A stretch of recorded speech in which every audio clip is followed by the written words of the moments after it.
LTN.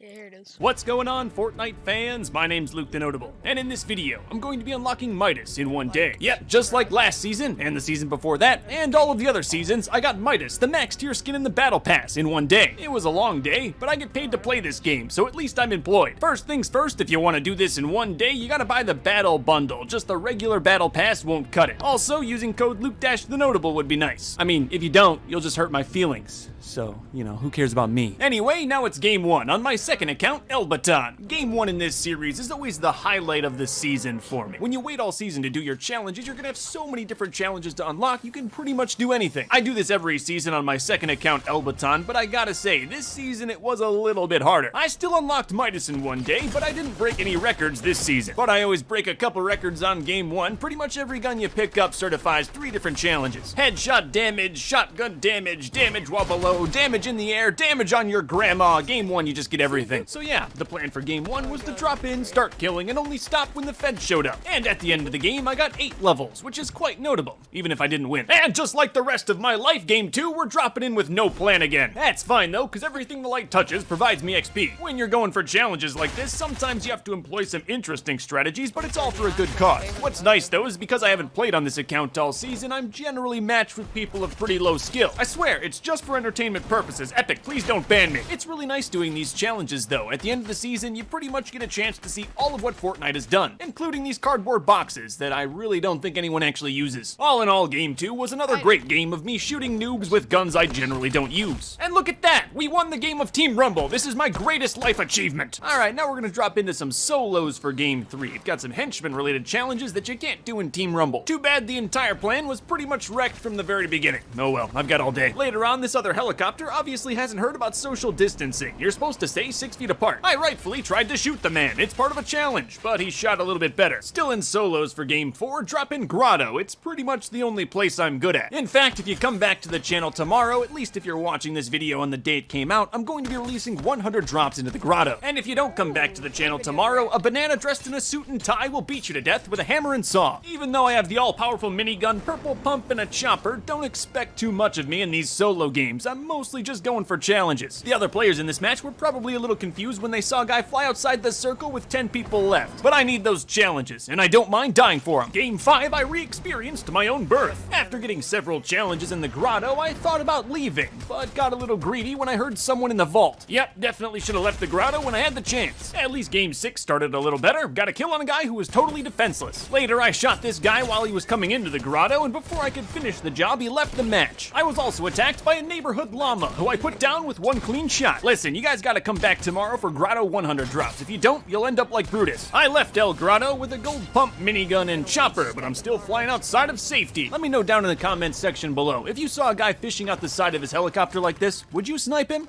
I probably would. 12 people left, soccer skins are on me, and I'm still grabbing some challenges. I'm dedicated. Luckily, one of the challenges is minigun damage, and I can get that pretty easily. Can't catch me, I'm the minigun man! Really not sure how this happened, but now I'm back in the Grotto with 4 people left. I guess make that 3. Thing is, I was so preoccupied with challenges, I didn't even realize that now it's a 1 versus 1 and the other guy just shot me in the back. He had a rocket launcher, but I had a brain and a little aim assist. I also happen to have Sky's grappler from that soccer skin I killed, and now the high ground. Yes! And now with the high ground, the other player frantically tried to spray me down, but with my gold pump, I ended this with 1 shot. Epic, if you ever take this minigun away from me again, I swear I'm quitting. That was a good game. Got the victory umbrella as well as a ton of challenges. I felt proud. I'm gonna be playing some spy games for game 7. There aren't too many challenges associated with this playlist, but there's a couple. Spy Games was a collection of different game modes that changed throughout the season. Right now it's one flag capture the flag, which reminds me of my Halo days. It sort of feels like old Fortnite in a way. You're limited to the amount of materials you can carry at any one time, so no one really builds. Sure, there's still some building, but there's definitely no spam building. It's not any better or worse than Fortnite, it's just a little different. And for all you old Halo fans out there, what you're witnessing on screen right now is the equivalent of a Halo killtrocity. We won the round too quickly though, and the medal never popped up. I only saw saw the equivalent of an overkill. It's just fun how it's a little bit different. Normally, if I was playing Fortnite and wanted to cross an open field like this, I'd be building the whole way. But in spy games where I only get a couple of builds, I've got to make them count. I didn't make a video on this game mode, but I want you all to know that I played a ton of it on my main account in my free time, like a normal person. I still haven't forgiven Fortnite for taking away my minigun, but if they keep doing stuff like this, I might. And look at me, I wasn't recording for Game 8, but I unlocked Mousicles and probably the best dance in the game. I feel like half the reason I couldn't do the challenges as fast this season is because of this challenge map. It looks nice, but it's a little hard to use. Whatever, now I'm on Game 9. This is really just a show about counting. I'm really not sure how I could have got all these challenges done this season if it wasn't for the helicopters. I mean, I guess I could have used the boats, but the boats are terrible. It was nice being able to fly around the map using the helicopters. Reminded me of the planes from Season 7, which I loved. Like here, I was able to come to the rig because I needed to kill henchmen, but killed a sentient being instead. One suggestion I do have, though, is I wish they put the henchmen in Team Rumble. It was a little bit annoying having to come to solo mode just to kill henchmen. Also, there were no helicopters in Team Rumble. What's that about? I feel like Team Rumble would probably be more fun if it had things like henchmen, boss weapons, or helicopters, but I don't make the game, so I can't really complain. Final circle, and I'm still trying to get that juicy helicopter damage. I must look like such a noob. Sometimes those newbie strategies can work out, though. I don't think this guy expected me to keep shooting from the helicopter, and I got some damage. Yeah, but you know, then he came in and just murdered me.